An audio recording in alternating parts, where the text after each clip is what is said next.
పరిశుద్ధ గ్రంథాన్ని చేతబట్టుకుందాం. ఈ నూతన సంవత్సరంలోనికి మనము ప్రభువారు ప్రవేశపెట్టాడు.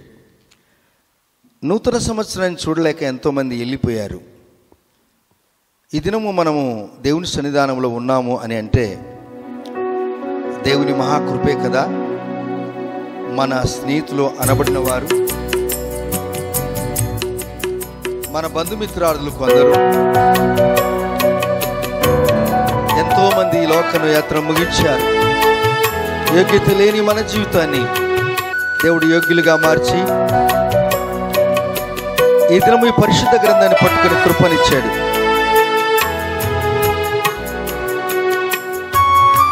దేవానికి స్తోత్రాలు.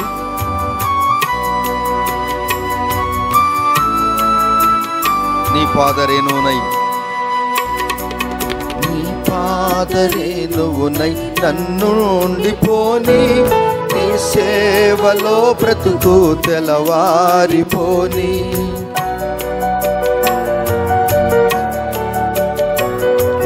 నీ పాదరేణువునై నన్ను ఉండిపోని, నీ సేవలో బ్రతుకు తెలవారిపోని. నీ మాట నా నోట జనులంత వినని, నీ మాట నా నోట జనులంత వినని.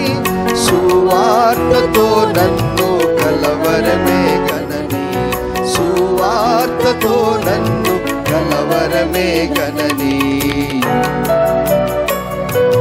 కలువారి సిలువ నాకే విలువ, శంభువాపే కరములు చాచే. కలువారి సిలువ. పరిశుద్ధుడా, ప్రేమగల తండ్రి, మహిమగల రాజా, నీ పాదములకు వందనాలు. నూతన సంవత్సర దినాలలో ఈ మొదటి ప్రభువు దినములో మేము గణపరుస్తూ ఉంటున్నాం. నమ్మదగిన దేవుడు, నలుదిశలా నెమ్మది కలుగజేసే తండ్రివి. ఈ సంవత్సరం అంతటిలో మీ కృప మా మీద ఉన్నది అని మేము నమ్ముతున్నాం. మీ చాలిన కృప మా మీద ఉన్నదని మేము నమ్ముతున్నాం. మా జీవితం అంతా కూడా విజయవంతమే. మా జీవితం అంతా కూడా విజయవంతమే. అపవాదికి అంత్య నాశనము. నీ ప్రియ బిడ్డలంటే మాకు జయమిచ్చారు. జయ జీవితము ఇచ్చే కృపను మాకిచ్చారు. మీరు మా ముందు నడుస్తూ ఉంటుండగా మేము మిమ్మల్ని ఫాలో అవుతున్నప్పుడు, మిమ్మల్ని అనుసరిస్తుంటున్నప్పుడు మాకే కొరతలు ఉండవు. మీ కృప మమ్మల్ని వెంబడిస్తున్నదని మేము నమ్ముచున్నాం. మీరు చేసిన ఉపకారానికి స్తోత్రాలు చెల్లిస్తూ యేసుక్రీస్తు నామములోనే ప్రార్థించి అడిగి వేడుకుంటున్నాం తండ్రి, ఆమెన్. మరలోసారి మీ అందరికీ నా హృదయపూర్వక వందనాలు. యూట్యూబ్ ప్రోగ్రాం వీక్షిస్తున్న సంఘ బిడ్డలందరికీ, ఆయా స్థలాల్లో సుదీర్ఘ ప్రయాణం నుంచి ఎంతోమంది దూర సుదీర్ఘ స్థలాలలో దేవుని యొక్క వాక్యం వింటూ దేవుని గణపరుస్తున్నారు. కొందరు ఫోన్లు చేస్తున్నారు, మరికొందరు మాతో మాట్లాడుతూ వాక్యం గురించి మీరు చెబుతూ ఉన్నప్పుడు మేము సంతోషిస్తూ దేవుని స్తుతిస్తున్నాం. మీకు మా నిండు హృదయపూర్వక వందనాలు చెల్లిస్తున్నాం. పరిశుద్ధ గ్రంథంలో నుండి కీర్తనల గ్రంథము 65వ అధ్యాయము 4వ వచనము చదువుకుందాం. The book of Psalm chapter 65 verse 4. నీ ఆవరణములలో నివసించినట్లు నీవు ఏర్పరచుకొని చేర్చుకునివాడు ధన్యుడు. నీ పరిశుద్ధాలయము చేత, నీ మందిరములోని మేలు చేత మేము తృప్తి పొందేదము. నీ పరిశుద్ధ ఆలయము చేత, నీ మందిరములోని మేలు చేత మేము తృప్తి పొందుచున్నాం. నీ ఆవరణలలో నివసించున్నట్లు నీవు ఏర్పరచుకొని చేర్చుకున్నవాడు ధన్యుడు. ప్రియమైన దేవుని బిడ్డలారా, దేవుడు తన పిల్లలంటి మనకు అనాది కాలంలోనే మన కొరకు చేసిన గొప్ప కార్యాలు చాలా ఉన్నాయి. వాటిని మనము చవి చూసినప్పుడు, వాటిని మనము రుచి చూసినప్పుడు, వాటిని మనము అనుభవించినప్పుడు దేవుని యొక్క సన్నిధానంలో మేలు ఉన్నాయట. దేవుని యొక్క సన్నిధానములో కీడు లేదు, దేవుని సన్నిధానములో మేలు ఉందట. ఆ మేలును మనము పొందుకున్నప్పుడు ఒక విధమైనటువంటి తృప్తినిస్తుందట, ఆనందమునిస్తుంది. సంతోషమునిస్తుంది, మిగిలింపునిస్తుంది, మరొకరికి మనం పంచుకునే కృప దేవుడు మనకిస్తాడు. ప్రపంచంలో ఎవరయ్యా ఎక్కువ ఐశ్వర్యవంతులు అంటే ఒక గొప్ప కవి అంటాడు, ఒక గొప్ప సైంటిస్ట్ అంటాడు, ఒక గొప్ప అనుభవజ్ఞులు ఏమంటారంటే కలిగిన దాంట్లో నేను తృప్తి కలిగిన వాడే ఐశ్వర్యవంతుడు. ఆమెన్. కలిగిన దాంట్లో తృప్తి కలిగి దేవుడు అంటాడు, మేలుతో నిన్ను నన్ను తృప్తిపరచడానికి ఇష్టంగా ఉన్నాడు. తృప్తి పడేది ఇష్టమా, అసంతృప్తిగా ఉండేది ఇష్టమా? తృప్తి పడేది మనకు చాలా ఇష్టం. దాన్ని దేవుడు అనాది కాలంలోనే మన కొరకు అన్నీ ఏర్పాటు చేశాడు. ఎలా చేశాడు అంటే మన మేలు కోరిన ఈ ప్రకృతిని దేవుడు ఏర్పాటు చేశాడు. మనకు మేలు జరగాలంటే ప్రకృతి ఉంది కదా, ఇదంతా కనపడేది ప్రకృతి. నిన్ను నన్ను దేవుడు సృజింపబడక మునిపే, చేయక మునిపే, తయారు చేయక మునిపే, మనుషులుగా చేయక మునిపే దేవుడు మనల్ని ఆశీర్వాదించి ప్రణాళికలోనే రాశాడు, చట్టాన్ని రాశాడు. ఏమి చట్టం రాశాడంటే ఆదికాండం 1:28 మీరు ఫలించి అభివృద్ధి పొంది భూమిని నిండించుడని చెప్పాడు. కానీ అక్కడ మనుషుడు లేడు. మనుషులు లేక మునిపే ప్రణాళిక వేశాడు యేసు ప్రభువారు. ఒక ఇంజనీరు ఒక భవంతి లేక బిల్డింగ్ కట్టాలంటే, ఒక భవనము కట్టాలంటే ఏ స్థలములో ఎక్కడ ఏముండాలో ముందుగానే ప్రణాళికలో బ్లూ ప్రింట్ తీస్తారు. దాంట్లో ఉంటుంది అది, ఎక్కడ మనకు డైనింగ్, ఎక్కడ మనకు సిట్అవుట్, ఎక్కడ మన బెడ్రూమ్, ఎక్కడ మన రీడింగ్ రూమ్, ఎక్కడ సిట్అవుట్, ఎక్కడ కార్ పార్కింగ్, ఎక్కడ మనం తిరిగే ప్రైవసీ, ఎలా ఉండాలో అన్ని వాళ్ళు చూపిస్తారు. ఈ ప్రణాళిక ఇచ్చినవాడు ఎవరు అనగా ఇంజనీర్ల కంటే గొప్ప ఇంజనీర్ మన ప్రభు అయిన యేసుక్రీస్తు వారు. ఆమెన్. ఈయన ఏం చెప్తున్నాడు నీకనగా, నీవు రాకముందే, నేను రాకముందే, మనం పుట్టక మునిపే యేసు ప్రభు వారు అన్నీ మన కొరకు ఇచ్చాడు. దాన్ని మనం పొందుకోవట్లేదు కనుక అది మన యొక్క బలహీనత అని చెప్పుకోవచ్చు. ఈ బలహీనత నుండి మనం ఎడబాపాలి అంటే దేవుని యొక్క వాక్యాన్ని మనము తరచుగా చదువుచు దేవుని వాక్యాన్ని వినటానికి మనం వేగిరపడి కూర్చొని దేవుని యొక్క వాక్యము వింటున్నప్పుడు దేవుని యొక్క వాక్యము జుంటి తేనె ధారల కంటే కూడా అతి మధురముగా ఉంటుంది దేవుని యొక్క వాక్యము. ఎప్పుడు నీ మనసు దేవుని యొక్క ఆలయములో ఉన్నప్పుడు. మనిషి ఇక్కడ మనసు ఇంటి దగ్గర ఉంటే ఎంతమంది దేవదూతలు వాక్యం చెప్పినా కానీ అసలు నీకు ఏమి అనిపించదండి. మనసు ఇంటి దగ్గర ఉంది, తొందరగా పోవాలా, వెళ్ళిపోవాలా, మా ఆయన ఏమంటాడో, మా భార్య ఏమంటుందో, నా పిల్లలు ఏమంటారో, మేము తొందరగా వెళ్ళిపోవాలా, ఆకలి అవుతుంది. ఎప్పుడు 24 గంటలు గడియారాన్ని చూసుకుంటూ ఉంటాం.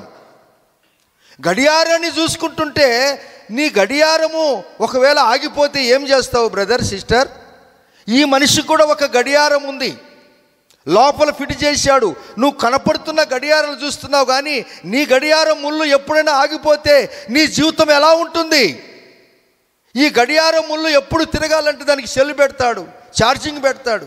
అలాగనే దేవుని యొక్క వాక్యము నీ మనసు అనేటి గడియారం మీద ఆధారపడినప్పుడు, దేవుని యొక్క ఆ వాక్యం మీద మనం ఆధారపడినప్పుడు, పరిశుద్ధాత్మ దేవునితో మనము నింపబడినప్పుడు, దేవుని యొక్క ప్రసన్నత మనము దేవుని యొక్క మందిరములో అనుభవించినప్పుడు దేవుడు అంటాడు, నీవు లోకములో కనపడుతున్న గడియారాలు నువ్వు చూడవు కానీ ప్రభువా నా గడియారం ముళ్ళు ఆగిపోకుండా ఆఖరి శ్వాస వరకు స్వామి నేను నిన్ను గురించి ప్రచురం చేస్తాను అని చెప్పిన వాడే నిజమైనటువంటి దేవుని బిడ్డ.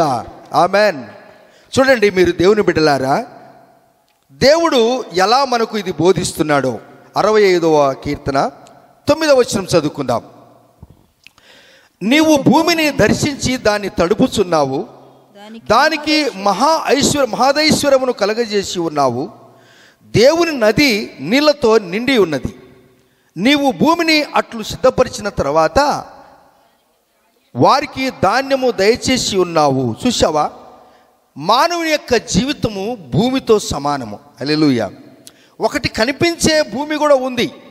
ఈ భూమిని వ్యవసాయదారుడు ఏ విధంగా సేద్యం చేయాలనో, ఎలా నీళ్లు కట్టాలనో, ఎలా దానికి విత్తనాలు వేయాలనో, ఎలా సాగు చేయాలనో, ఎలా మొలకలను లేపాలనో ఆయనకు బాగా తెలుసు. ఆ వ్యవసాయదారుడికి, ఆ రైతుకు. అలాగనే ఆ భూమి కంటే ఈ భూమికి విలువ ఎక్కువ ఉంది. ఆమెన్. ఏ భూమికి? ఇదిగో హృదయం అనే భూమికి. ఈ భూమికి ఎలా ఇలో ఉంటుందంటే ఆదికాండం 1వ అధ్యాయం 1వ వచనం ఒక్కసారి చదువుకుందాం. ఆదియందు దేవుడు భూమి ఆకాశములను సృజించెను. ఏం చేశాడండి? భూమి ఆకాశం సృజించాడు. ఓదమ్మా చదవండి. భూమి నిరాకారముగాను శూన్యముగాను ఉండండి. చూశారా, దేవుడు ఎందుకు ఈ కార్యం చేశాడనగా నిరాకారముగా ఉండటానికి కాదు, శూన్యముగా ఉండటానికి కాదు. దేవుడు నిన్ను నన్ను ఆకారం లేకుండా మనం ఉంటే ఎలా కనపడతాం చూడండి. ఏండి, ఆకారం లేని వారు, లేక ఎవరైనా పిచ్చివారిగా కనపడినప్పుడు, లేక మరి ఇంకా ఏదైనా ఎవరు పాము కాళ్ళు చేతులు బాగలేనప్పుడు, లేక ఆకారం లేకుండా ఉంటే మన జీవితం ఎలా ఉంటుందండి? శూన్యముగా ఉంటే, ఫలభరితం లేకుండా ఉంటే మన జీవితం ఎలా ఉంటుందండి? అయితే దేవుని ఉద్దేశం అది కాదు. ఆదికాండములోని 1:28 అంటాడు, మీరు ఫలించి అభివృద్ధి పొంది భూమిని నిండించుడి అన్నాడు. అనగా దేవుడు మనకిచ్చిన అధికారం చాలా గొప్పది. ఈ సమస్తములో ఉన్న దాన్ని మీరు లోబర్చుకోండి అని చెప్పాడు. ఉదాహరణకు మనం చూసినప్పుడు ప్రపంచమంతా పాపముతో తాండవం ఆడుతూ ఉన్నప్పుడు నోవహు భక్తుడు 120 సంవత్సరాలు దేవుని యొక్క సువార్త చెప్పాడు. నోవహు భక్తుడు 120 సంవత్సరాలు సువార్త చెప్తే ఒక్కరైనా రక్షింపబడినారా? చెప్పాలి. లేదు. కేవలం వారి భార్య, 3 కుమారులు, 3 కోడెండ్రు, మొత్తం కలిపితే 8 మంది ఆ కుటుంబము. దేవుడు 120 సంవత్సరాలు ఇతను కష్టపడితే ఒక్క ఆత్మను కూడా సంపాదించలేకపోయాడే. యోనా అనే మాట కాదు, కానీ వారు ఎంత కఠినంగా ఉన్నారో ఆ మనుషులు. అయితే దేవుడు పరమ వైద్యుడిగా, పరమ ఇంజనీరుగా ఆయన కుటుంబాన్ని రక్షించదలిచాడు. ఆయన కుటుంబాన్ని రక్షించదలిచి నోవహు కుటుంబం కొరకు ఒక పెద్ద ఓడను తయారు చేయించాడు. చేసిన తర్వాత నోవహును పిలిచాడు, మీరు గేట్లో ఉండండి అని చెప్పాడు. నోవహును గేట్లో పెట్టాడు. నోవహుకు చెప్పక మునిపే సింహాలకు, పులులకు, తోడేండ్లకు, ఎలుగుబంట్లకు, ఏనుగులకు, అన్ని జాతులకు పోతు పెంటికి ఆర్డర్ ఇచ్చాడు. మీరందరూ పోయి నోవహు గారు కట్టించిన ఓడలోకి వెళ్ళాలి. కానీ నోవహు ఎక్కడున్నాడు? ఇప్పుడు గేటు దగ్గర ఉన్నాడు. సింహం వచ్చింది అనుకో. ఇప్పుడు మన చర్చిలోకి ఉన్నట్టు టక్కునొక సింహం వచ్చిందని పిల్లలు చెప్పి, సార్ చర్చిలోకి సింహం పోయింది అన్నారనుకోండి. ఊరికి అలా అనుకోండి సింహం వచ్చింది అనుకోండి. హాస్టల్కి ఎంతమంది ఇట్లే బైబిల్ పట్టుకొని ఉంటారు అని అంటే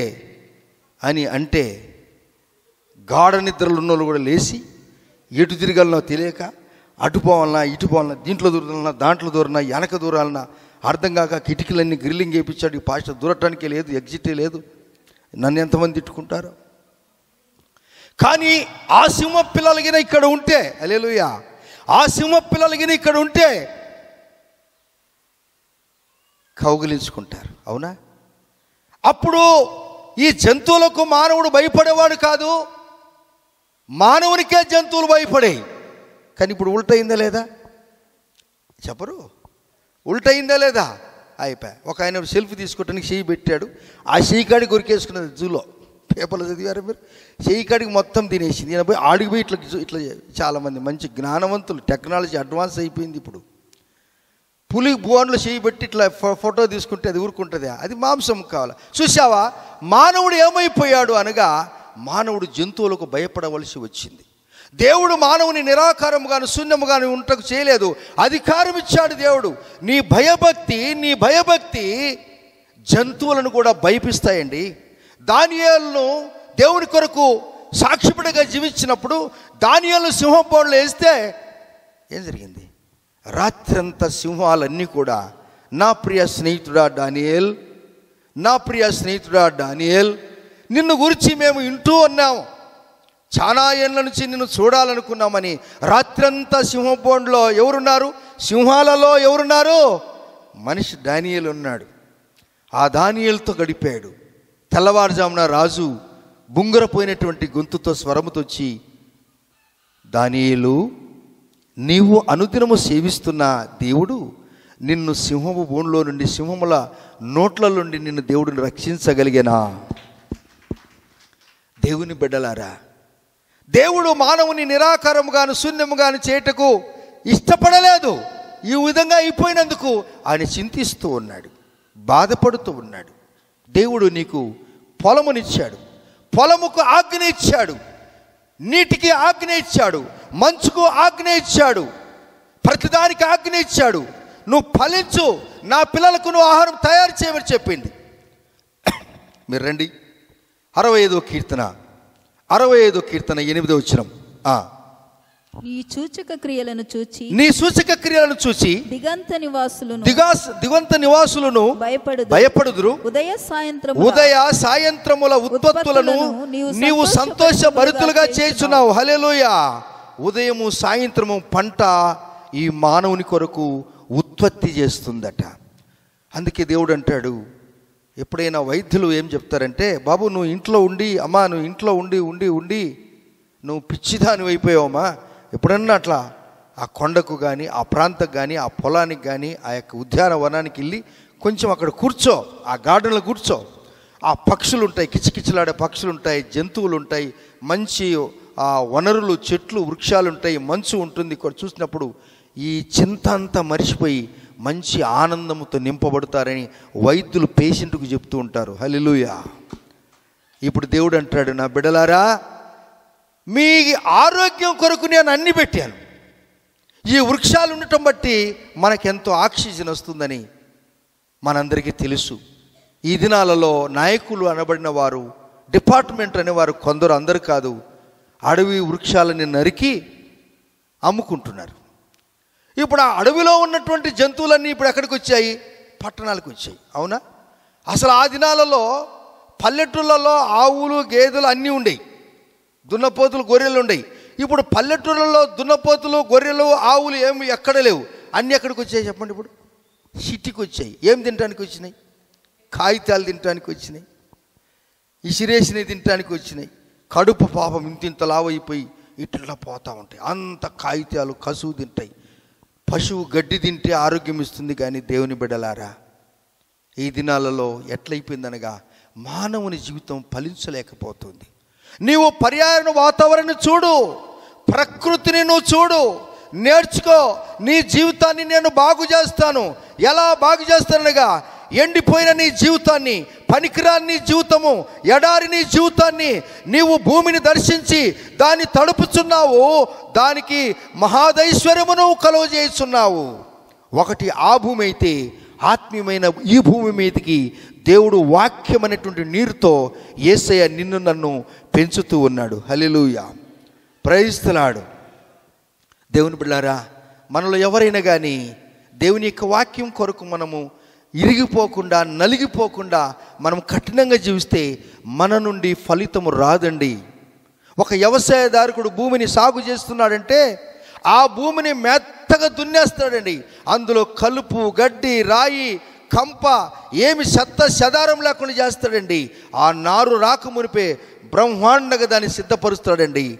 అప్పుడు దానిని మంచి భూమి అంటాడు. ఆ మంచి భూమిలో నాటు వేస్తాడండి. మధ్యన మొలిసిన తర్వాత కూడా కలుపు వస్తుంది. ఆ కలుపును పెరిగి గెనం మీద వేసేస్తాడు. ఎన్ని మాటలు ఇక్కడ రాసి పెట్టాడండి. అప్పుడు అది మంచి పంటనిస్తుంది. నువ్వు విత్తింది ఒక్క విత్తనం అయితే నీ ఒక్క విత్తనానికి 100 గింజలు యేసయ్య అక్కడ ఫలింపజేస్తాడండి. ఈ దినము ఎంతోమంది దేవునికి దూరం అయిపోయారు, ఫలభరితులు కాలేకపోతున్నారు. మీ కొరకే ఈ నూతన సంవత్సరంలో ఎండిపోయిన ఎడారిగా ఉన్న మీ జీవితాన్ని దేవుడు సస్య సమృద్ధిగా చేయటానికి ఈ వాక్యము మనకు తెచ్చిపెట్టాడండి. హల్లెలూయా. విరగని మేఘం కురువధు భూమిలో, పగలని నేల ఫలములనివ్వదు. ఈ పగలకపోతే ఈ భూమి ఫలమివ్వదు, ఈ హృదయం కూడా పగలకపోతే ఫలితము రాదు. ఆ మేఘాలు వస్తున్నాయి కానీ పోతున్నాయి. గాలి వచ్చేసరికి మేఘాలన్నీ కొట్టుకొని పోతున్నాయి, వర్షింపట్లేదు. కారణం ఏంటనగా ఆ మేఘం కూడా పగలాలా, ఈ భూమి కూడా పగలాలా. హల్లెలూయా. ఈ రెండింటికి కాంబినేషన్ అండి. అది అక్కడ పగులితే చినుకుల ద్వారా దేవుడు వర్షం కురిపిస్తాడు. ఇక్కడ పండితే ఇది బాగా పగిలిపోయినప్పుడు దేవుడు అద్భుతమైన కార్యాలు జరిగిస్తాడు, మంచి పంట అనిస్తాడు Yesayya. Hallelujah. Praise the Lord. దేవుడు నిన్ను నన్ను దీవిస్తున్నప్పుడు, ఆశీర్వాదిస్తున్నప్పుడు దేవుని కొరకు మనం ఎలా జీవించాలి అనేది ఈ గ్రంథంలో 65 కీర్తనలో అద్భుతమైన మాటలు రాశాడు. మీ ఎడారి జీవితాన్ని దేవుడు సస్య సమృద్ధిగా చేయటానికి ఈ దినము కూడా సిద్ధముగా ఉన్నాడు. ఈ దినము కూడా సిద్ధంగా ఉన్నాడు.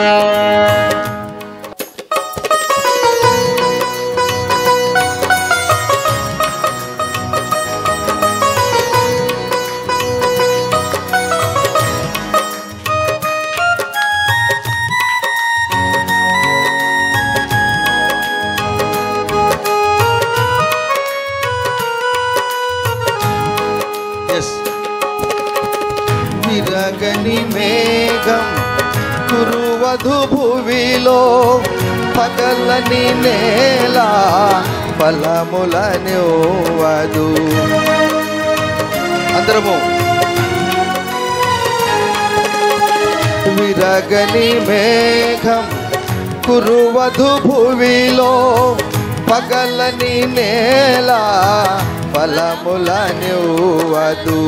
అలా యాకోబును విరిచిన దేవా, అలా యాకోబును విరిచిన దేవా, ఇశ్రాయేలుగా కొలుచుము నన్ను ఈ ధరలో. ఇశ్రాయేలుగా మలుచుము నన్ను ఈ ధరలో. ఈ ధరలో విరిగిన మనసే నీకే ప్రియము యేసునాథా.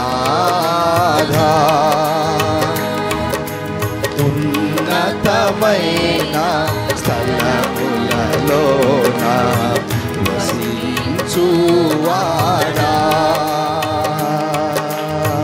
విరిగే నా మనసు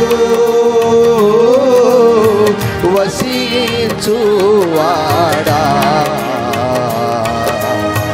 వసించువాడా. విరిగిన మనసే నీ ప్రియము యేసునాథా. చప్పట్లు కొడదామా?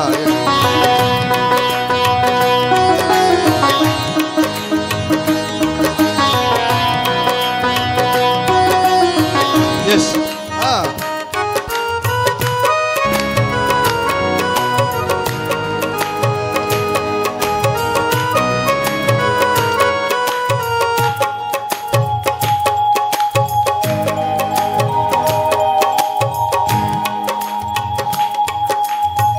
విరిగిన దానిని కోరదు లోకం, కనిచోని దృష్టిలో శూన్యం.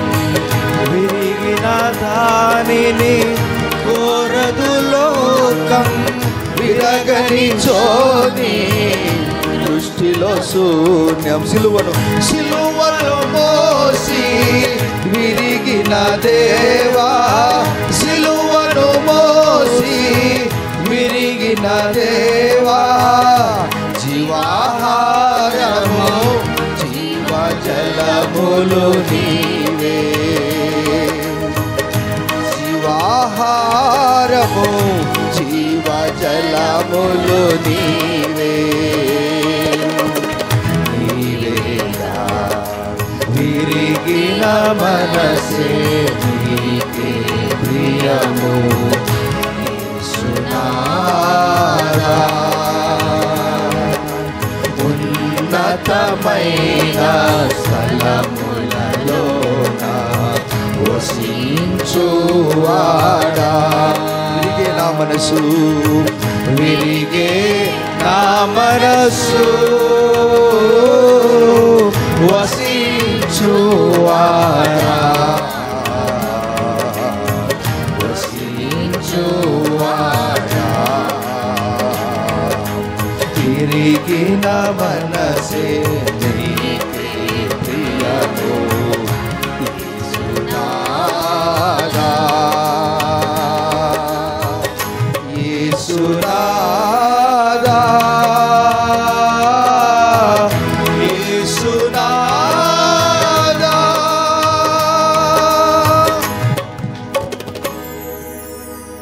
మేఘము పగలదు, పగలకపోతే అది ఫలమునివ్వదు. విరిగిన దాన్ని ఎవరు కూడా ఈ లోకంలో ఇష్టపడరు.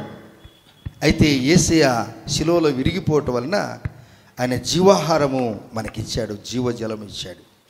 నా కుమారుడే, నా కూతురా, నీ జీవితము ఇరిగిపోయితే ఎవరు పట్టించుకోరు.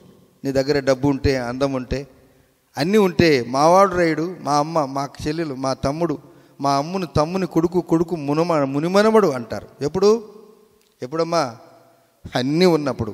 నీ దగ్గర లేకపోతే వడస్తున్నంటే దూరం అయిపోతారు. ఏమో వాడు డబ్బులు అడుగుతాడేమో. అయితే యేసయ్య నిన్ను ప్రేమించాడు. యేసయ్య నిన్ను ప్రేమించాడు. విరిగిన దానిని కోరదు లోకం, విరగనిచో నీ దృష్టిలో శూన్యం. ఈ పంట పండాలంటే అది ఇరగాల, పగలాల. యేసుప్రభువు విరగటం వలన దేవుడు ఏం చేశాడనిగా మనకేమిచ్చాడంటే జీవజలం ఇచ్చాడు. విరిగిన దానిని కోరదు లోకం, విరగనిచో నీ దృష్టిలో శూన్యం. సిలువను మోసి విరిగిన దేవా, సిలువను మోసి విరిగిన దేవా, జీవాహారము జీవజలములు నీవే, జీవాహారము జీవజలములు నీవే, నీవే తండ్రి. ఎండిపోయిన మా జీవితం, ఎడారి మా జీవితం, నెరలు బారిపోయిన మా జీవితం స్వామి నీరు కొరకు ఎదురు చూస్తుంటుంది. పగిలిపోయి నెరలు బారిపోయి ఉంటుంది భూమి అంతా. అది కూడా ఆకాశం వైపు చూస్తుంటుంది. దేవుడు కనికరం గలవాడు గనుక మేఘాలు పుట్టించి మేఘాలను పగలగొడతారంట యేసయ్య. హల్లెలూయా. మేఘాలు పగిలిపోయినప్పుడు, అది వర్షంలాగా కురిసినప్పుడు వ్యవసాయదారుడు సంతోషపడి ఆనందిస్తాడు, పంట చేతికి వస్తుంది. అలాగనే తమ్ముడు, చెల్లెలు, అక్క, అమ్మ, ఎన్నో ఏళ్ళ నుంచి నువ్వు దేవుని బిడ్డవుగా అని అనుకున్నావా? ఇరిగిపోకపోతే నీలో ఫలము రాదు. యేసునాదా, యేసునాదా, నాకు చేసిన కార్యం గొప్పది ప్రభువా, నేను నీ కొరకు నీ సాక్షిగా జీవిస్తాను. ఇరిగిపోకుండా కఠినంగా జీవిస్తే నీలో ఫలము రాదు. రండి 65వ కీర్తన 10వ వచనం. దాని దుక్కులను విస్తారమైన నీళ్లతో తడిపి దాని గనిమలను చదును చేయుచున్నావు. అబ్బా చూడండి, ఏమండి? దాని దుక్కులను విస్తారమైన నీళ్లతో తడిపి. చూసావా? ఆ దినము పొలమును నీళ్లతో తడిపాడు, కానీ ఈ దినము మనములు దేవుడు దుక్కి అనగా పంట కోసం ఎదురు చూస్తున్నప్పుడు చాలా ఏండ్లు అయిపోయింది, నీరు రాకుండా ఉన్నప్పుడు అదంతా దుక్కిగా మార్చబడుతుంది, చౌటి భూమిలా పడుతుంది, దాంట్లో సమృద్ధిగా రాదు. ఇప్పుడు ఆ దుక్కి బాగుపడాలి అంటే నీరు కావాలి. దానికి ఏం కావాలి? వాక్యం అనే నీరు నెరలు బారిపోయినటువంటి పొలానికి అవసరమైనప్పుడు నెరలు బారి తెరుచుకుంటుందండి భూమి. నీళ్ళు లేకపోతే ఎప్పుడైతే నీళ్ళు వస్తాయో అవన్నీ కూడా తెలియకుండానే సమతలంగా అయిపోతాయి. హల్లెలూయా. ప్రతి పల్లము పూడ్చబడుతుంది యేసు నామములో. నీలో ఎక్కడైనా హెచ్చు తగ్గులుంటే ప్రతి గనిమలను హెచ్చు తగ్గులను ఏం చేస్తాడు? అంత సరి చేస్తాడు. ఇప్పుడు నీరు కట్టినప్పుడు నీరు ఆ వ్యవసాయదారుడు గనిమ మీద చూసి సముద్రంలాగా పొలం గడుపుతున్నప్పుడు నీళ్ళు సస్యశ్యామలుగా ఉన్నప్పుడు చూసి ఇప్పుడు నేను పంట వేస్తానంటాడు. ఒక తీర్మానానికి వస్తాడు. అందుకే వ్యవసాయదారుడు లేక రైతు అదును చూసి పదుని వేస్తాడు. చప్పులు కొడదామా? అదును చూసి పదుని వేస్తాడు. అందుకే దేవుడు, రండి కొద్ది మాట చెప్పి నేను ముగిస్తాను. చూడండి, ఆ 2వ భాగంలో వానజల్లుల చేత దానిని పదును చేయుచున్నాను, దాని నేను పదును చేయుచున్నాను, అది మొలకెత్తగా నీవు దాన్ని ఆశీర్వాదిస్తున్నావు. చప్పులు కూడా దేవుడు చూద్దామా? మొలకెత్తినప్పుడు వ్యవసాయదారికి ఎక్కడ పండగండి అని ఆయనకు గెనె మీద చూసి ఇంకా కాండ్రాలు లైన్లు చూసినప్పుడు ఇటు పోయి చూసిన కానీ ఒక సరళ రేఖ స్కేల్తో పెన్సిల్తో గీసినట్టుగా ఎటు పోయినా కానీ సాళ్ళు ఉంటుంది పంట. ఆమెన్. పండగ ఎవరికి? రైతుకు. ఆ రైతుకి ఎంత పండగ అయితే ఈ మనిషిని హృదయం దున్నే యేసయ్యకు మనం మొలకెత్తి పంట పండితే ఎంత సంతోషమో. ఆమెన్, హల్లెలూయా. ఎప్పుడైతే పంట చేతికి వస్తుందో ఇక రాసులు రాసులు పోస్తాడు వ్యవసాయదారుకుడు ధాన్యం. ఏండి, రాసులు రాసులు పోసినప్పుడు వాటిని చూసి ఆయనకు నోట్లో ఎంత చిరునవ్వు చిరునవ్వు చిరునవ్వు. ఏండి, రాసులు రాసులు చూస్తాడు పొలాన్ని. ఆ ఎంత కష్టపడ్డాడో, ఎంత డబ్బు ఖర్చు పెట్టాడో అది ఎంత మర్చిపోతాడు ఆ మనిషి. చెప్పలు కూడా చూద్దామా? నీ జీవితం అలా చేయాలని ఆశపడుతున్నాడు. నీ జీవితం అలాగే చేయాలని ఆశపడుతున్నాడు. ఎంతమందికి ఇష్టం ఉంది ఇలా చేయాలని? Can you lift up your hands? Yes, నీ జీవితం ఆశీర్వాదింపబడింది. అంతటితో దేవుడు ఊరుకోడు, అంతటితో దేవుడు ఊరుకోడు. 11వ వచనం చదువుకుందాం. సంవత్సరమును ఈ దయా కిరీటము ధరింపచేసి ఉన్నావు. చాలు. ఈ సంవత్సరమును ఈ 2025 సంవత్సరాన్ని మొత్తం 12 నెలలను 366 దినాలను నీకేం చేస్తాడంట? దయా కిరీటము ధరింపజేసి ఉన్నావు. ఆమెన్. ఎప్పుడు రాశాడు ఈ మాటలు? ఓ మై గాడ్, క్రీస్తుకు పూర్వం 1000 సంవత్సరాల క్రితం రాజైన దావీదు ఆత్మ ప్రేరేపణతో రాశాడు ఈ మాటలు. ఇదే మాటలు యెషయా గ్రంథంలో కూడా రాస్తాడు. ఆయనకు ఈయనకు ఉన్నటువంటి మనసు ఒకటే, వారిద్దరు నమ్ముకున్న దేవుడు ఒకటే, వారికి వచ్చిన తలంపులు ఒకటే. వారు మన కొరకు రాశారు. ఈ దినం మనం చదువుతున్నప్పుడు, దేవా మమ్మల్ని మాకు కిరీటం ఏం కిరీటం పెడతాడంట? దయా కిరీటం. ఏండి, కిరీటం ఎక్కడ ఉంటుందని చెప్పండి. ఊరికి నేను అడుగుతున్నాను మిమ్మల్ని. తల మీద ఉంటే కాళ్ళలో ఉంటుందే? ఎవరైనా రాజులకు కిరీటం ఉంటుంది, రాణులకు కిరీటం ఉంటుంది.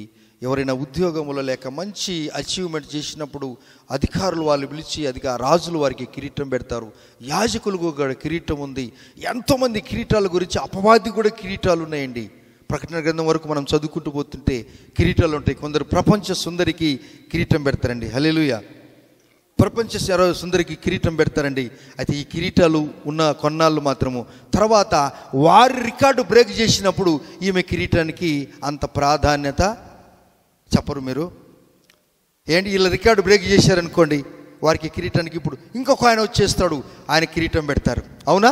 కానీ యేసయ్య నీకు అంత అచీవ్మెంట్స్ లేకపోయినా, పెద్ద చదువు లేకపోయినా, పెద్ద అందగత్తెవు కాకపోయినా, పెద్ద ల్యాండ్ లార్డ్ కాకపోయినా, సమాజ సేవలు ఏం చేయకపోయినా, యేసు ప్రభువారు అంటాడు, నేను నీకు దయా కిరీటం పెడతానంటాడు యేసయ్య. ఎన్ని రోజులు పెడతాడు? సంవత్సరాల తరబడి నీకు నేను దయా కిరీటం పెడతానంటాడు యేసయ్య. ఈ కిరీటము మనుషులకు కనపడదు, కానీ దేవుని బిడ్డలకు పరిశుద్ధాత్మ శక్తితో ఈ కిరీటాన్ని ఏర్పడతాడంట. ఆ కిరీటము ధరించినటువంటి యేసు ప్రభువారు ఆ దినము ముళ్ళ కిరీటము ధరించుకున్నాడు. యోహాను సువార్త 19:5 ఆయన ముళ్ళ కిరీటం ధరించుకున్నాడు. యేసయ్య నీకు దయా కిరీటం పెట్టాలని ఆశపడుతున్నాడు. అది బంగారంతో చేయబడింది, పరిశుద్ధతో చేయబడింది. ఆ కిరీటం నీకు పెట్టాలన్నాడు. ఎప్పుడనగా నీ మనస్సు ఇరిగిపోయినప్పుడు ప్రభువులో, ఈ మనసులో గడ్డి, చెత్త, చెదారము, కంప, ముళ్ళు, రాళ్ళు, రప్పలు తీసివేసి పారివేసినప్పుడు వ్యవసాయదారుకుడు ఏ విధంగా ఆ విత్తనం వేయటానికి ఆతృత పడతాడో, యేసుప్రభు వారు నీలో మొలక ఎత్తించటానికి, మొలక లేపటానికి, ఆ మొలకలో నుండి అత్యధికమైన వృక్షాలు, అత్యధికమైన పంట దిగుబడి, లాభదాయకం వచ్చటానికి యేసయ్య ఎప్పుడు నీ కొరకు ఆలోచన చేస్తూ ఉంటాడు. ఆయన అందుకంటాడు, నా బిడ్డలను నేను విడిచిపెట్టను, నా బిడ్డలకు నేను దయా కిరీటము. సంవత్సరము, చూడండి ఆ మాట, సంవత్సరమును నీవు దయా కిరీటము ధరింపజేసి ఉన్నావు. నీ జాడల సారము వెదజల్లుచున్నది. చూడండి, మన దారులలో దేవుని యొక్క సారము, శక్తి, బలం ఇస్తాడంటే యేసయ్య. ఆమెన్. యెహోషువకు 40 సంవత్సరాల క్రితము ఎంత బలముందో, ఏండి 80 సంవత్సరాలు కూడా అంతే బలమైనది. ఏండి మోషే 120 సంవత్సరాలు ఆయన కండ్లు ఆయన బాగా కనపడ్డాయంట, పండ్లు బాగున్నాయంట, మోకర శక్తి బాగుందంట, ఏ పని చేయడానికి సిద్ధంగా ఉంటాడంట ఆయన. ఆమెన్. ఇప్పుడు 30 సంవత్సరాలకే మన వాళ్ళు మేతపడిపోతున్నారు. 30 సంవత్సరాలకి మెట్టెక్కాలంటే మోకాలు పట్టుకుంటారు. అమ్మ, అయ్యా, నాయన, తమ్ముడా, రారా బాబు పట్టుకొని ఆయన ఆ పక్క ఈ పక్కన. ఒకటి ఏంటనగా దేవుని కొరకు రోషము, పౌరుషం కలిగి జీవించి ఉండాలి. మనం ఎవరైనా కానీ ఉద్యోగరీత్యా ఉన్నాము, ఉద్యోగం విరమించుకున్న తర్వాత ఎక్కువ పని దేవుని పని చేయాలని ఇష్టపడండి. Praise the lord. నా బోటలను పిలిచాడు, ఉద్యోగం విరమించుకొని మేము వచ్చాము. ఎవరైతే అంటారు మిగిలిన జీవితం ప్రభువా మేము మీ కొరకు, మిగిలిన మా సంపాదన, మిగిలిన మా సమయము నేను ఎవరికి ఇవ్వాలి? ఎప్పుడు దేవునికి ఇవ్వాలని గుర్తుపెట్టుకోండి. అప్పుడు అంటాడు నువ్వు భూమి మీద ఉన్నప్పుడు నన్ను గణపరిచావు నీవు. Praise the Lord. అందుకే భూమిని దేవుడు నిరాకారముగా శూన్యముగా చేయలేదు, అది ఫలించే భూమిగా చేశాడు. ఆ భూమికే అంత ఆజ్ఞ ఇస్తే ఈ పొలం, ఈ హృదయమైన పొలాన్ని కూడా దేవుడు దున్నుతాడంట, సాగు చేస్తాడంట. పిల్లారా, నీకు సంవత్సరం అంతా కూడా ఏం పెడతాడంట? దయా కిరీటం. మనం చెప్పుకున్నాము, ఇప్పుడు మన పిల్లల ప్రోగ్రాం ఉంది, అనేకమైన ఖర్చులు ఉన్నాయి. గత 20 సంవత్సరాలు దేవుడు సాయం చేశాడు.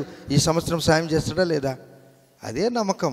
ఓయబ్బా పండగ వచ్చేసింది, చాలా ఖర్చు అయిపోయినాయి, నేను ఎలా చేశాను, నాకు వద్దులే అబ్బాయి కథ, నేను ఎందుకు సేవకు వచ్చాను, నాకెందుకు అని అనుకుంటే ఇప్పుడు మీరేం చేస్తారంటే పాస్టర్కే ఇష్టం లేదులేండి అంటారా లేదా? ఆయనకి చేయాలని మనసు లేదులేండి, నా ఊపిరి ఉన్నంత వరకు నేను ఇదే చేస్తాను, నా పిల్లలకు కూడా అదే నేను నేర్పిస్తాను, మీరు కూడా అదే నేర్చుకోవాలని ఆశిస్తూ ఉన్నాను. Praise the Lord. డబ్బు ఇచ్చేది మనం కాదు, నీకు దేవుడు ఇస్తేనే కదా ఇచ్చేది. ఆయన ఇవ్వకపోతే నీకు డబ్బులు ఎట్లా వస్తాయి? నేను అంటాను మిమ్మల్ని అందరినీ. ఆయనకైతే ఉద్యోగం ఇచ్చేది, ఆయన ఇచ్చాడు ఉద్యోగం, వేరే వాళ్ళు ఇచ్చారా? ఆయనే ఇచ్చాడు. నీకు ఆరోగ్యం ఇచ్చాడు, కాళ్ళు చేతులు ఇచ్చాడు. ఇప్పుడు నువ్వు పండాలి దేవుని కొరకు.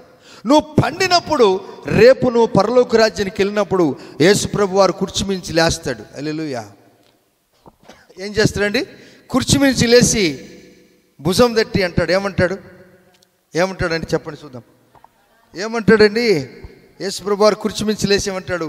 భుజం మీద తట్టి, బలా నమ్మకమైన మంచి దాసుడా, మంచి దాసురాలా, రా నా ప్రక్కనే నువ్వు కూర్చో అని అంటే, ఒక పెద్ద సభలో నీ పేరు పెట్టి పిలిచి, ఇక ప్రపంచమంతా ఎప్పటి నుంచి ఏమండి ఆ హేబేలు మొదలుకొని క్రీస్తు మరణం వరకు ఇంతవరకు ప్రభు సన్నిధిలో మరణించిన వారందరూ అక్కడ సింహాసనం దగ్గర ఉన్నప్పుడు నీ పేరే పిలిచి, బ్రదర్ సిస్టర్ మీ పేరు భూమి మీద ఆ పేరున్నది, ఇప్పుడు దేవుని కుమారుడు, నువ్వు మహిమతో నింపబడావు, ప్లీజ్ కమ్ నా దగ్గర కూర్చుంటే ఎంతమంది చూస్తారు నిన్ను? ప్రపంచంలో ప్రభు కొరకు జీవించిన వారందరూ నిన్ను చూస్తారా లేదా? అంతే. ఈ కిరీటం ఏ కిరీటం అనగా, కనిపించే కిరీటానికన్నా కనిపించని కిరీటానికి చాలా శక్తి ఉంటుందండి. కనిపించే శక్తి కన్నా కనిపించని శక్తికి చాలా పవర్ ఉంటుందండి. అది ఏదైనా కానీ ఈ కనిపించే మనుషుల కన్నా కనిపించని దేవునికి చాలా ఘనత ప్రభావములు ఉంటుంది. ఆ ప్రభావంతో నిన్ను నింపాలని యేసయ్య ఇష్టపడుతున్నాడు.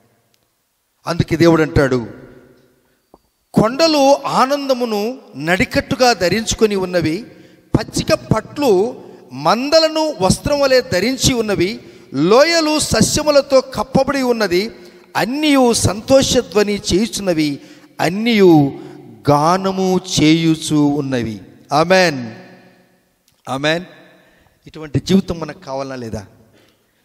దేవా నాకు ఇటువంటి జీవితం, నీవు దయాదాక్షిణ పూర్ణుడవు, నువ్వు ఎంతైనా నమ్మదగిన దేవుడు, దయా అనే కిరీటం నా తల మీద పెట్టావు, నా నెత్తి మీద పెట్టావు. ఇది మనుషులకు కనపడదు, కానీ నన్ను సృష్టించిన దేవుడు నాకు తల కిరీటం పెట్టాడు గనక ఇది అపవాది కూడా కనపడుతుంది.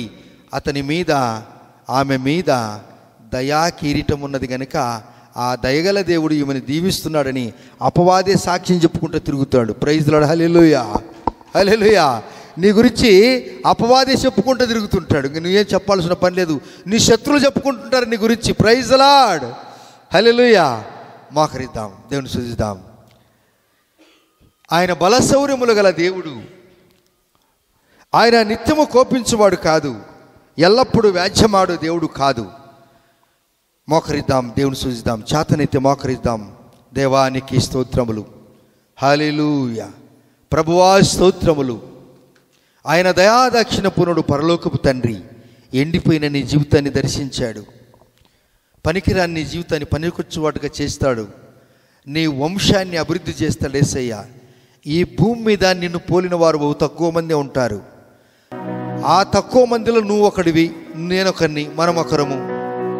ఆశీర్వాదింపబడిన జాబితాలో మన పేర్లు ఉంటాయి. మన పేరు సెర్చ్ చేస్తే దేవుడు నీ పేరును హైలైట్ చేస్తాడు. నీకు బాగా కనపడటానికి. అది ఎప్పుడో తెలుసా? దేవుని కొరకు నీవు విరిగిపోయినప్పుడు, నలిగిపోయినప్పుడు. వ్యవసాయదారుడు భూమిని దర్శించి దాన్ని తడుపుచూ ఉన్నాడు. దేవుడు వర్షం కురిపిస్తున్నాడు, తన మహిమ ఐశ్వర్యముతో నింపుచున్నాడు. దేవుని నది నీళ్ళలోని నిండుచున్నది. నీవు భూమిని అట్లు సిద్ధపరిచిన తర్వాత దానికి ధాన్యము దయచేసి ఉన్నావు. దాని దుక్కులను విస్తారమైన నీళ్లతో తడిపి దాని గనిమలను చదును చేయుచున్నావు. వాన జల్లుల చేత దాన్ని పదును చేయుచున్నావు. అది మొలకెత్తగా నీవు దాన్ని ఆశీర్వాదిస్తున్నావు. దేవా స్తోత్రం తండ్రి. హల్లెలూయా, థ్యాంక్ యూ లార్డ్. యేసయ్యా స్తోత్రం. నా జీవితాన్ని కర్పిస్తున్నాను. నేను విరిగిపోతున్నాను నీ కొరకు, నలిగిపోతున్నాను నీ కొరకు. నా జీవితంలో గొప్ప కార్యాలు చేస్తావు స్వామి. సంవత్సరములు నాకు దయాకిరీటముగా ఉంచావు స్వామి. సంవత్సరం నాకు ఒక నూతన ధనం ఇస్తున్నావు, నూతన శక్తి, నూతన బలము.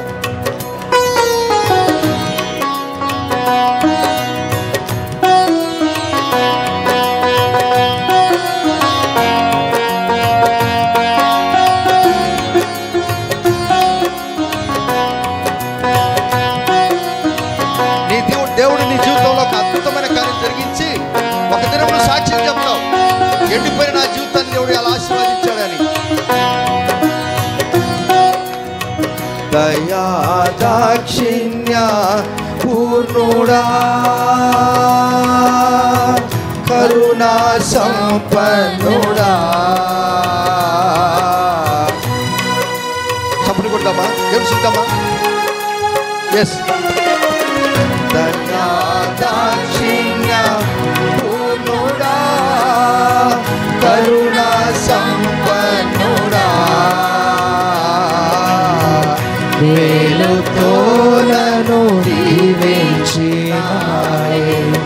మేలుతో నన్ను దీవించినావే.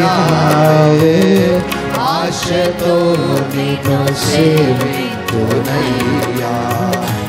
ఆశతో నిన్ను సేవింతు.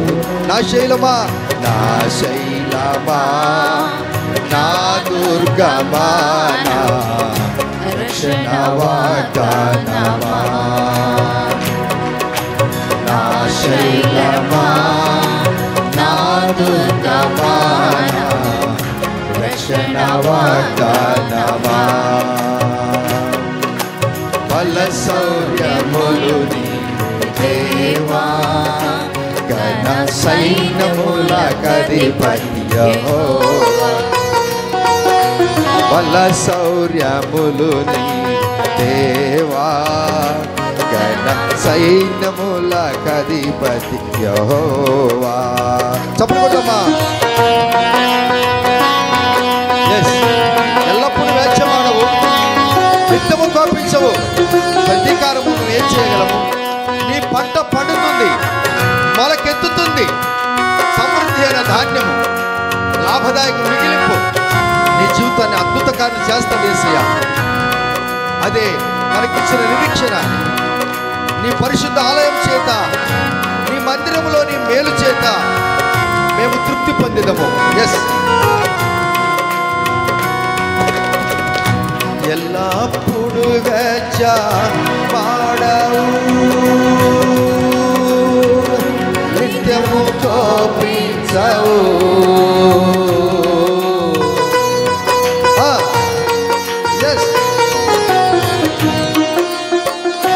ఎల్లప్పుడు వెచ్చ పాడవు, నిత్యము కోపించవు.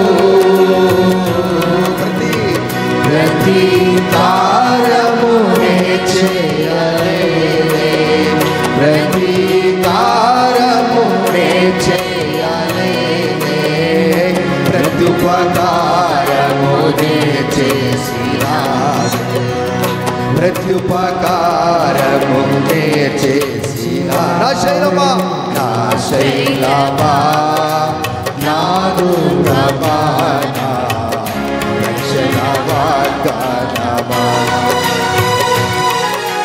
నా శైలమా, నా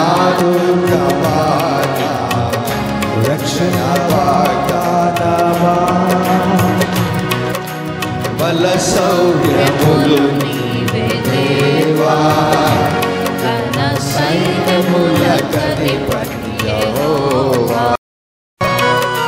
బల శౌర్యములు నీవే దేవా, ఘన సైన్యములకధిపతి.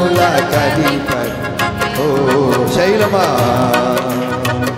శైలమా దుర్గమానా రక్షణ వాగ్దానమా. శైలమా దుర్గమానా రక్షణ వాగ్దానమా. బల శౌర్యములు దేవా, ఘన సైన్యములకధిపతి యెహోవా. బల శౌర్యములు దేవా, ఘన సైన్యములకధిపతి యెహోవా.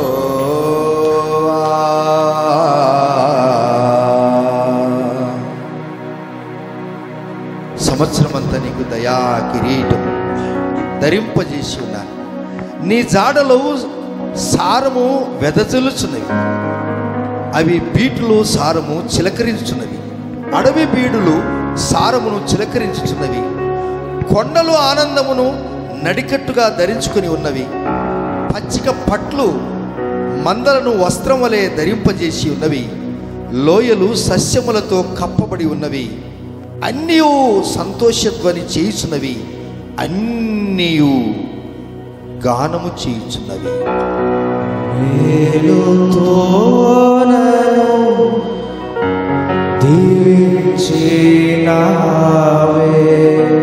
మన తల మీద మన చేతులు పెట్టుకొని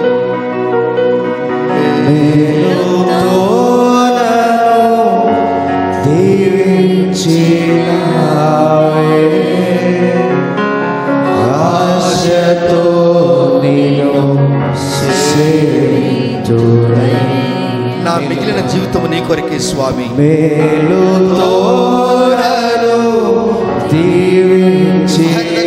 తప్ప కీడు లేదు. అందరూ చివరిగా మేలుతో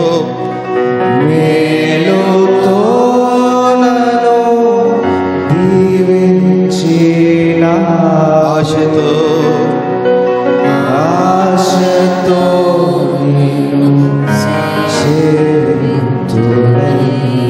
ఆశతో ఆశతో నేను సేవితునయ్యా.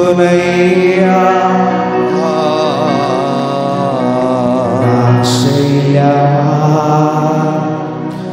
నా దుర్గమానా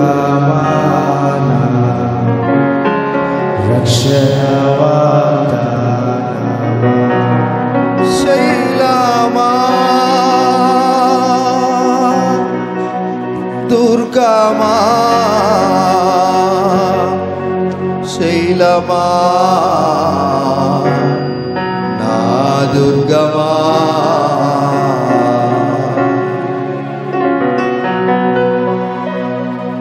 నీ జీవితంలో దేవుడు దయాకిరీటం వచ్చి ఉన్నాడు. నిన్ను మేలుతోనే తృప్తిపడుతున్నాడు.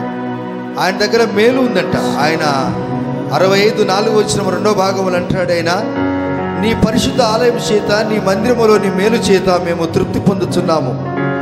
మేలే ఆయన దగ్గర ఉన్నది, కీడు లేదు. బ్రదర్, సిస్టర్, తమ్ముడు, నాన్న, నీకు మేలు ఇయ్యటానికి యేసయ్య పిలిచాడు.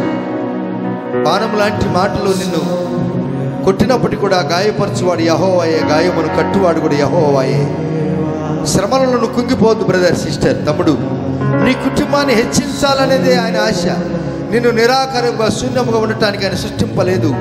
నీ జీవితంలో అద్భుతమైన కార్యాలు జరిగిస్తాడు, జరిగించి రుజువుపరుస్తాడు యేసయ్య.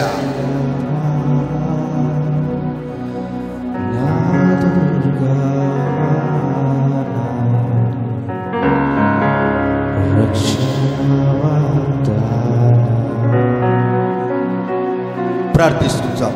తండ్రి, నీ నామానికి వందనాలు, మీ పాదములకు స్తోత్రాలు. ఇంతగా మీరు మమ్మల్ని ప్రేమించారు, మీ ప్రేమను బట్టి స్తోత్రాలు. దాచబడినటువంటి ధనమును మీరు మాకు ఇస్తున్నందుకు స్తోత్రాలు. ఇవి ఆనిముత్యాలు ప్రభువా. వాక్యం కంటే విలువగలది ప్రపంచంలో ఏది కూడా లేదు. ఈ విలువగల వాక్యమును చేతపట్టుకునే కృప మాకిచ్చారు. మేము ఒక వ్యవసాయదారుడు పొలంలో నాటిన ఆ విత్తనం కొరకు ఎలా చింతించి మొలకెత్తి పంట పండినప్పుడు ధాన్యము రాసులు రాసులుగా పండినప్పుడు ఎంత సంతోషించాడో, మేము పండుట మీకు ఇష్టమాయను. రాసులు రాసులుగా మేమున్నప్పుడు మాలో పండిన ఈ పంట అనేకులకు సమృద్ధిగా మా తండ్రి ఎగుమతులు చేసే కృప మీరు మాకు ఇచ్చారు. మేము దాచుకోవటానికి కాదు మా ధనము, ఇది ఎగుమతి చేసేది. మేము ఎక్స్పోర్ట్ చేస్తాం తండ్రి. మాకు ఇచ్చిన ఈ జ్ఞానాన్ని నీ నామానికి వందనాలు, స్తుతులు, స్తోత్రాలు చెల్లిస్తున్నాను. అన్ని బిడ్డలుతున్నారు, దీవించి ఆశీర్వదించండి.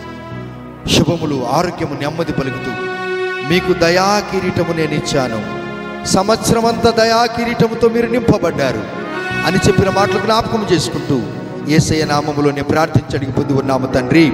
ఆమెను. మన తండ్రికి దేవుని ప్రేమ, కుమారుని యొక్క కృప, పరిశుద్ధాత్మ దేవుని కరుణ సహవాసము ఇక్కడ మనందరికీ యేసయ్య దయా కిరీటము సదాకాలము ధరింపజేయునుగాక. Amen. Amen. Praise the Lord. దేవుడు దీవించును గాక. God bless you.